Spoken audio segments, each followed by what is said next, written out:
we have to find f prime x greater than 0. So f prime x is differentiation. It's the differentiation of fx. It's not the inverse. So let's do this. So both sides we differentiate d by dx of fx. That is going to give us f prime x. And then we have d by dx of 2x divided by x squared plus 3, which is division. So it's going to be the quotient rule. Therefore, d by dx of fx is f prime x, and this is going to be, it's going to be v.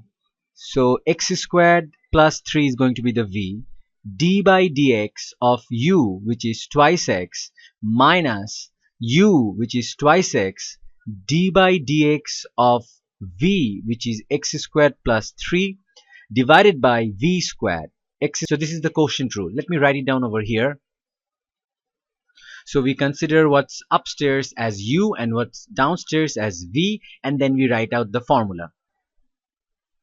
So simplifying this would give us 2x squared plus 6 minus 4x squared divided by, let's not simplify this, let's keep it in this way.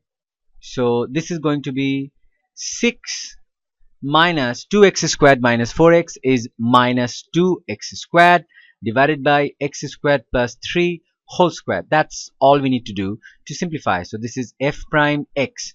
Now the question is not f prime x. The question is we have to solve the inequality f prime x greater than 0.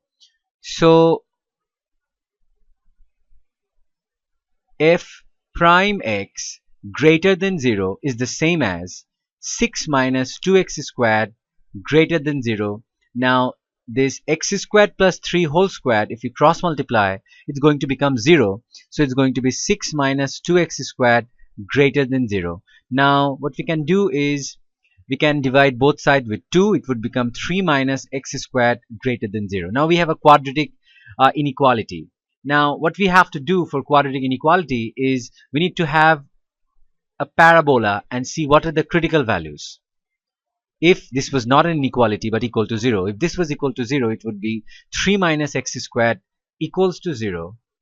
That means x squared equals to 3.